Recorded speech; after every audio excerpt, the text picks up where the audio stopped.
My husband and I were thrilled about our planned baby girl until we discovered her severe birth defects. Now he wants to care for her, but I believe terminating the pregnancy is the kinder choice, and it's tearing us apart. This was a planned baby and I'm absolutely devastated. Me, 31 female, and my husband, 30 male, met in college and have been married for 6 years now. We have one son who is now 4 years old. I know some people are gonna wonder, but yes, we did discuss our moral and political views before even getting engaged, and we're both pro-choice. When we were 21 and 20, we made a stupid mistake that ended in a pregnancy. We were both flat broke and not at all ready for kids.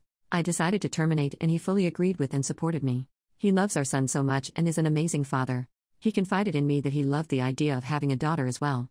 Luckily, we're in a good financial place, so I agreed and we started trying for a second baby. We conceived fairly quickly and we're over the moon happy. We also soon discovered that we're having a girl.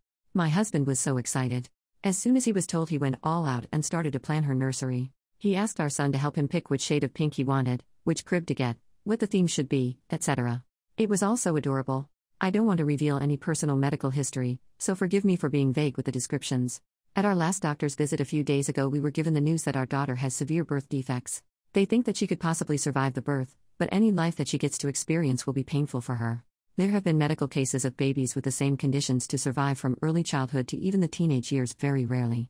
These poor children suffer with so much pain and are uncomfortable their entire lives. They are very low functioning and need around-the-clock care, as well as several uncomfortable surgeries to try and give them a better quality of life. We were both heartbroken and cried for hours together in the car. Then we drove home in silence.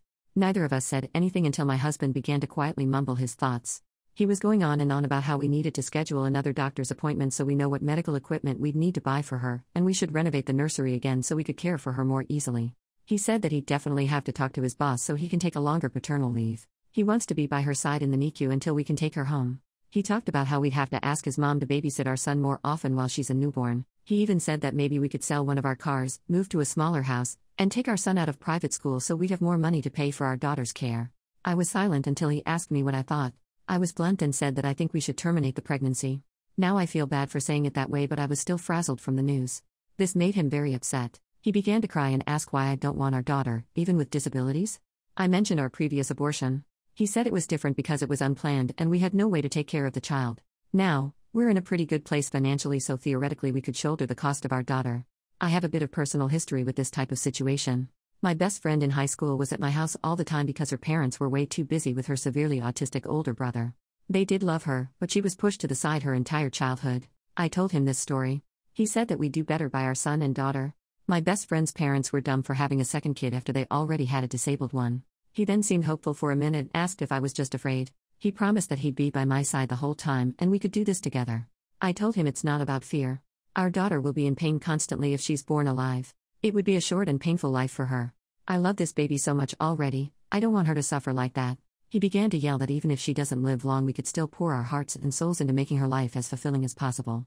I didn't respond and he stormed inside. It's been a couple days now and he won't even look me in the eyes. He sits in the new nursery for hours. Our son is very confused. I know he's grieving, but I really don't want to go further with this pregnancy. I love him so much, I have no idea what to do now. Update 7 days after the original post. After I made my original post, my husband and I rushed to get a second opinion. Nothing changed and it was still our originally diagnosed. Once I learned that, I scheduled the termination for as soon as physically possible. I didn't tell my husband at first. He kept on raving about how we could give her as much love in her life as we can. I feel bad for this now, but I snapped and angrily told him I was terminating the pregnancy. That I know how he feels, but I will not allow my daughter to suffer just because he wants to love her. He was very angry with me after I put my foot down. After he realized his pleading wouldn't change my mind, he didn't speak a word to me.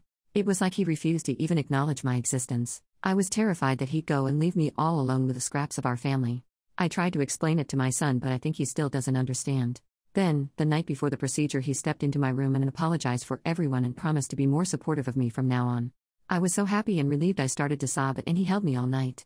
My original plan was that my mom would drive me to the hospital, then once it's done a close friend would take me home. Since it was only the night before, he said he couldn't miss a full day of work, but really wanted to drive me home. I agreed to let him, and then the procedure was done in the morning. My son is having a long sleepover with my best friend's family. I don't want him to see me like this. The next morning the termination was done. It went fine with only minor physical pain, but the emotional toll was crushing. After I was done, he didn't show up to get me. I waited for hours and he wouldn't answer any of my calls. I ended up having to call a friend out from work to take me home. When we got there, I saw just one note on the counter saying he can't do this. A few of our daughter's special toys were removed from her nursery. My entire life has fallen apart in a matter of days. I asked my mom to watch my son for a little while. I still can't contact my husband. Everything feels so pointless.